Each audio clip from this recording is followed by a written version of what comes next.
Hi dears, മൗനരാഗത്തിൻ്റെ നാളത്തെ promo വിശേഷത്തിലേക്ക് എല്ലാവർക്കും സ്വാഗതം കേട്ടോ. അങ്ങനെ നമ്മുടെ മനോഹറിനെ കുറിച്ച് വാദോരാതെ സംസാരിച്ചുകൊണ്ടിരിക്കുക ശാരി പറയുന്ന കാര്യങ്ങളൊക്കെ കേട്ടപ്പം മനോഹർ ഇത്രയും വലിയൊരു പ്രഗത്ഭനാണെന്നുള്ള കാര്യം ഞങ്ങൾ ഇപ്പോഴാണല്ലോ അറിഞ്ഞത് എന്നുള്ള മട്ടിലൊക്കെ നമ്മുടെ വരുൺ അങ്ങനെ ഇരുന്ന് ആലോചിക്കുക. വരുണിൻ്റെ അമ്മയ്ക്കും ഒക്കെ നല്ലപോലെ ചിരി വരുന്നുണ്ട്. ഇവരിപ്പോൾ പുകഴ്ത്തി പറയുന്ന ഈ മരുമകൻ കുറച്ച് സമയം കഴിയുമ്പം ഇവരുടെ വീട്ടിലേക്ക് തന്നെ തിരിച്ചു ചെല്ലുമല്ലോ. ഈ കല്യാണം എന്തായാലും മുടങ്ങും. എൻ്റെ മകൻ അവൻ ആഗ്രഹിക്കുന്നത് പോലെ അനിത എന്ന് പറയുന്ന അതും ഇവൻ ചതിക്കാൻ നോക്കിയ പെങ്കൊച്ചിനെ കല്യാണം കഴിച്ച് സുന്ദരമായിട്ട് ജീവിക്കുമല്ലോ എന്നൊക്കെ നമ്മുടെ വരുണിൻ്റെ അമ്മ ആലോചിക്കുക. അല്ല, എന്താ നിങ്ങൾ ചിന്തിച്ചുകൊണ്ട് നിൽക്കുന്നത്? അല്ല, ഇത്രയും നല്ല സൽസ്വഭാവിയായിട്ടുള്ള ഒരു പയ്യനെ, അതും സംസാരശേഷി ഇല്ലാത്ത എൻ്റെ മോൾക്ക് കിട്ടിയല്ലോ. ആ ഒരു കാര്യം ആലോചിക്കുക. ശരിക്കും പറഞ്ഞാൽ ഞങ്ങൾ ആ മോനോട് കടപ്പെട്ടിരിക്കുക. അത്രയും ഞങ്ങൾക്ക് സന്തോഷമുണ്ട്. ഞങ്ങളുടെ എല്ലാ സ്വത്തുക്കളും അവന് നൽകാൻ ഞങ്ങൾ തയ്യാറാണ്. ഞങ്ങളുടെ മോളെ പൊന്നുപോലെ നോക്കിയാൽ മതി എന്ന് മാത്രം നമ്മുടെ വരുണിൻ്റെ അമ്മ പറഞ്ഞു. ഇത് കേട്ടതും ശാരിയാണെങ്കിലോ വെച്ച് കാച്ചുന്നുണ്ട്. അവന് ഒരുപാട് ആലോചനകളൊക്കെ വന്നതാ. പക്ഷേ അവനിതാ ഇപ്പം ഇഷ്ടപ്പെട്ടത് ഈ മോളെയല്ലേ. അതും സംസാരിക്കില്ല എന്നുള്ള ആ ഒരു കുറവുണ്ടായിട്ടും അവൻ അങ്ങനെയൊന്നും നോക്കാണ്ട് ഇപ്പം ഈ മോളെ കല്യാണം കഴിക്കാൻ തീരുമാനിച്ചത് തന്നെ വലിയ കാര്യമോ. ഞങ്ങളുടെ മോൻ ഈ പെങ്കൊച്ചിനെ പൊന്നുപോലെ നോക്കിക്കോളും. നോക്കും നമുക്ക് കാണാം ആരാരെയാണ് നോക്കാൻ പോകുന്നതെന്നൊക്കെ കണ്ടു തന്നെ അറിയാമെന്ന് വരുൺ അങ്ങനെ ആലോചിച്ചു. ഈ സമയമാണെങ്കിൽ അതേ മുഹൂർത്തത്തിന് സമയമായി. പെണ്ണ് മണ്ഡപത്തിലേക്ക് എത്തേണ്ട നേരമായി. താലപ്പൊലിക്കുള്ള ആൾക്കാരൊക്കെ അവിടെ നിരന്ന് നിൽക്കുകയാണ്. അപ്പോൾ മുഹൂർത്ത സമയം ആയതുകൊണ്ട് തന്നെ നമ്മുടെ ശാരി അങ്ങ് കതിർമണ്ഡപത്തിലേക്ക് പോവുക. വരുണാണെങ്കിലോ അപ്പം എല്ലാം നമ്മൾ പറഞ്ഞതുപോലെയല്ലേ അമ്മേ? അതേ മോനെ. എന്തായാലും ഇവിടെ വെച്ച് ഇന്നത്തെ ഈ ദിവസം ആ മനോഹർ എന്ന് പറയുന്നവനെ നമുക്ക് മാക്സിമം കഷ്ടപ്പെടുത്തണം. അവൻ ഇനി ഒരിക്കലും ഒരു പെണ്ണിനോടും ഇതുപോലെയുള്ള ഒരു ക്രൂരത ചെയ്യരുത്. അത് തന്നെയാണല്ലോ ഞങ്ങൾ എല്ലാവരും കൂടി പ്ലാൻ ചെയ്ത് വെച്ചിരിക്കുന്നത്. ഇന്ന് അവൻ്റെ കഷ്ടകാലം തുടങ്ങുകയാണെന്നൊക്കെ പറഞ്ഞ് നമ്മുടെ വരുണാണെങ്കിലോ അവിടുന്ന് എഴുന്നേറ്റും. അതിനുശേഷം നമ്മുടെ മനോഹറിനെ കാണിക്കുക. അപ്പം മനു ആണെങ്കിലോ അവിടെ വന്നതാ എല്ലാവരെയും സദസ്സിനെയൊക്കെ വന്നിച്ചു. അതിനുശേഷം അവൻ അവിടെ ഇരിക്കുക. അപ്പം ഈ സമയമാണെങ്കിലോ പെണ്ണ് താലപ്പൊലിയുടെ ആ ഒരു ആരവത്തോടു കൂടി നമ്മുടെ വന്ദന പതിയെ മന്ദം അതും കുണുങ്ങി ചിരിച്ചുകൊണ്ടൊക്കെ വരിക. അപ്പോൾ വന്ദനയെ കണ്ടത് നമ്മുടെ മനോഹറാണെങ്കിലോ നല്ല സുന്ദരിയായിട്ടാണ് ഒരുങ്ങിയിരിക്കുന്നത്. അങ്ങനെ അവൻ നമ്മുടെ വന്ദനയെ കണ്ണെടുക്കാതെ നോക്കിക്കൊണ്ടിരിക്കുക. തൻ്റെ ജീവിതത്തിലേക്ക് എത്രയെത്ര പെണ്ണുങ്ങൾ വന്നു ചേർന്നു. ഇപ്പം ഇവളും വന്നു ചേരുക. ഇനി എന്തായാലും തൻ്റെ ജീവിതത്തിൽ വെച്ചടി കയറ്റമായിരിക്കും. അത്രയും വലിയ കോടീശ്വരിയാണല്ലോ വന്ദന. അങ്ങനെയൊക്കെ ആലോചിച്ചുകൊണ്ടിരിക്കുക നമ്മുടെ മനോഹർ.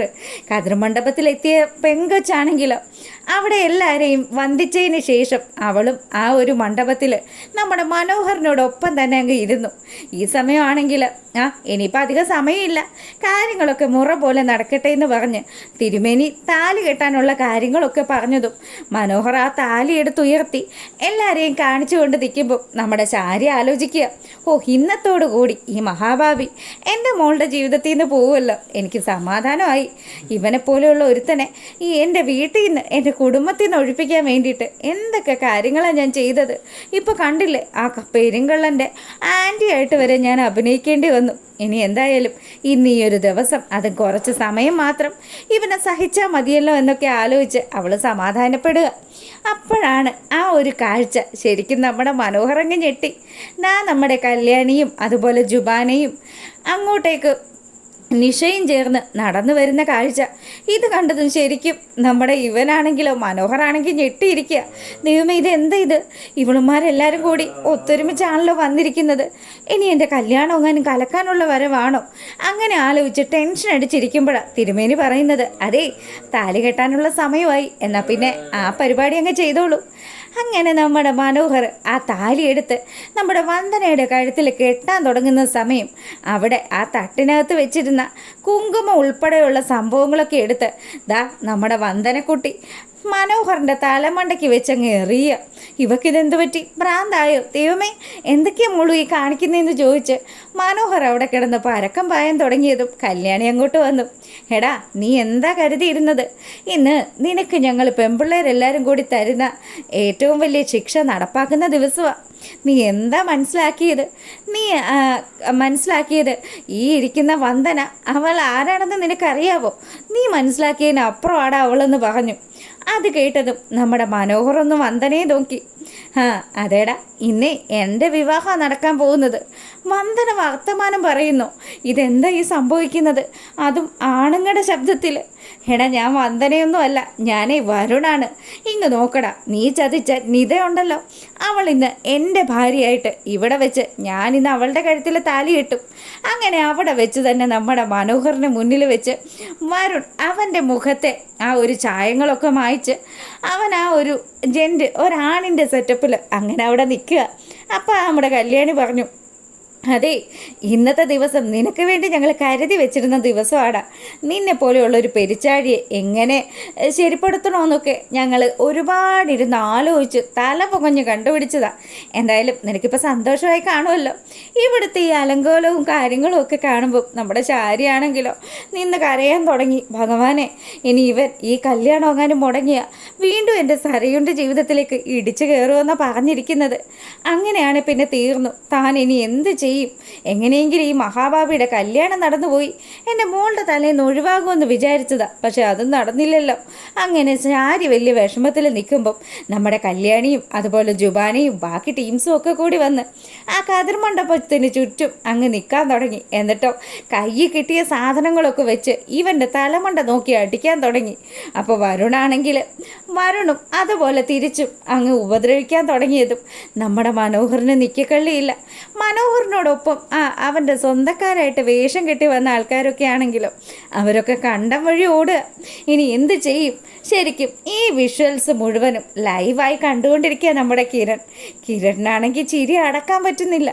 ഓ, ഇവനെ പോലുള്ള ഒരുത്തന് ഇനി വലുത് ഒന്നും വരാനില്ലല്ലോ.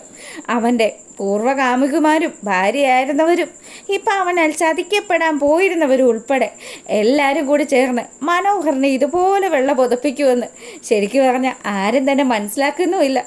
അങ്ങനെ നമ്മുടെ മനോഹറാണെങ്കിലോ അവിടെ നിന്നും ആകെ നാണം കെട്ട് ഇനി ഇവിടെ നിന്നാൽ തൻ്റെ ജീവൻ പോകും എന്നുള്ള അവസ്ഥ വന്നതും ഇറങ്ങി ഓടുക മാത്രമാണല്ലോ അവസാനത്തെ അടവ്.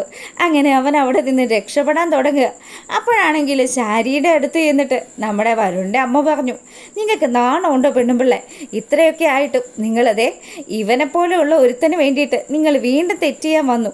നിങ്ങൾ നിങ്ങളുടെ മകളുടെ ജീവിതവും നശിപ്പിച്ചു. ഇപ്പം വേറെ ആൾക്കാരുടെ ജീവിതവും നശിപ്പിക്കുക. അതെങ്ങനെയാ? ഇവനും ഒക്കെ ഓരോ ജാതിയിൽപ്പെട്ട ആൾക്കാരാണെന്ന് നമ്മുടെ കല്യാണി അവിടെ വെച്ച് പറയുക. എൻ്റെ പൊന്നു കല്യാണി, ദയവ് ചെയ്ത് ഒരു പ്രശ്നം ഉണ്ടാക്കല്ലേ, ഞാൻ പോയിക്കോളാന്ന് പറഞ്ഞ് ശാരി അവിടെ നിന്ന് രക്ഷപ്പെടുക. മനോഹരം കിട്ടിയൊരു വണ്ടിയും പിടിച്ച് അവിടെ നിന്ന് പോയി. അപ്പോഴത്തേക്കിനും ശാരി ഓടിക്കതച്ച് വീട്ടിലേക്ക് വന്നു. ശാരിയുടെ വെപ്രാളവും പരവേശവും ഒക്കെ കാണുന്ന സമയത്ത് നമ്മുടെ ബഗാസുരൻ ചോദിച്ചു, എന്താ ശാരി, നീ കല്യാണം കൂടിയില്ലേ? അവൻ്റെ കല്യാണത്തെക്കുറിച്ചൊന്നും പറയണ്ട മനുഷ്യ, അവൻ്റെ കല്യാണം കലങ്ങി. കല്യാണം കലങ്ങിയെന്നോ?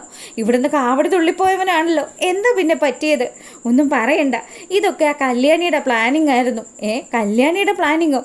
നീ വിശദമായിട്ട് എന്താ സംഭവിച്ചതെന്ന് വെച്ചാൽ പറയേ. അതെ, ആ വന്ദനയെന്ന് പറഞ്ഞു വന്ന പെണ്ണുണ്ടല്ലോ, അവൾ പെണ്ണല്ല, അവൾ ആണാണ്. അവളും ആ കല്യാണിയും പിന്നെ ജുബാനി എന്ന് പറയുന്ന ഒരുത്തിയുണ്ടല്ലോ, അവളും ആ നിഷയൊക്കെ കൂടി ഇവനെ അങ്ങ് പറ്റിച്ചതാ. എന്തായാലും ഇവന് കിട്ടേണ്ടത് കിട്ടി. അവനെ നല്ല ഇടി കിട്ടിയിട്ടുണ്ട്. ഇനി അവൻ നമ്മുടെ മോളുടെ ജീവിതത്തിലേക്ക് തിരിച്ചു വരുമല്ലോ. ഒരാഴ്ച 2 ആഴ്ച എന്നൊക്കെ പറഞ്ഞു യാത്രയും പറഞ്ഞു പോയവനാണ്. ഇനി അവൻ ഉടനെ തന്നെ നമ്മുടെ മോളുടെ ജീവിതത്തിൽ വരും. ഇനി ഒരേ ഒരു മാർഗ്ഗമേ ഉള്ളൂ. നിങ്ങൾ ആർക്കോ കൊട്ടേഷൻ കൊടുക്കുന്ന കാര്യം പറഞ്ഞില്ലേ, എത്രയും പെട്ടെന്ന് അയാളെ കണ്ടുപിടിച്ച് ഈ വൃത്തികെട്ടവനെ കൊല്ലാനുള്ള കൊട്ടേഷൻ കൊടുക്ക്. ഇനി അത് മാത്രമേ രക്ഷയുള്ളൂ എന്ന് പറഞ്ഞ് ശാരിയാണെങ്കിൽ ബഹളം വയ്ക്കാൻ തുടങ്ങി. ഇത് കേൾക്കുന്ന ബഗാസുരനാണെങ്കിലോ അത് ശരിയാ, ഇവൻ തൻ്റെ മോളുടെ ജീവിതത്തിൽ നിന്ന് ഇനി എന്തായാലും പെട്ടെന്നൊന്നും ഒഴിഞ്ഞു പോയില്ല. അതുമല്ല, മറ്റേ ടീം കൊടുത്തിരിക്കുന്ന ചെക്കുകൾ ഫുള്ളും അതൊക്കെ മാറിക്കിട്ടുമെന്നുള്ളത് ഇനിയിപ്പോൾ സംശയമാണല്ലോ. എല്ലാം വണ്ടിച്ചെക്കാകാനാണ് സാധ്യത. അതുകൊണ്ട് തന്നെ ഇനി അവൻ എന്നോട് പണം ആവശ്യപ്പെടും. അങ്ങനെയാണെങ്കിൽ ഇനി ഒരേ ഒരു മാർഗ്ഗമേ ഉള്ളൂ, ആ ഗംഗാപ്രസാദിനെ കൂട്ടുപിടിച്ച് എത്രയും പെട്ടെന്ന് ഈ മനോഹർ എന്ന് പറയുന്നവൻ്റെ കഥ കഴിക്കുക. നീ വിഷമിക്കേണ്ട ശാരി, നമ്മുടെ മോള് ഇതുവരെ സത്യങ്ങളൊന്നും അറിഞ്ഞിട്ടില്ലല്ലോ. അതുകൊണ്ട് ഇനി നീ വിഷമിക്കേ വേണ്ട. അവൾ കാര്യങ്ങൾ അറിയുന്നതിന് മുന്നേ മനോഹർ എന്ന് പറയുന്നവൻ അവളുടെ ജീവിതത്തിൽ നിന്നും ഈ ഭൂമിയിൽ നിന്നും തന്നെ എന്നേക്കുമായിട്ട് പോയിരിക്കും. ആ ഒരു വാക്ക് എനിക്ക് ഗംഗാപ്രസാദ് തന്നിട്ടുണ്ടെന്ന്. അപ്പോൾ ഇതൊക്കെയാണ് ഇനി വിശേഷത്തിലുള്ളത്. ഇഷ്ടമായാലും ലൈക്ക് ചെയ്യുക.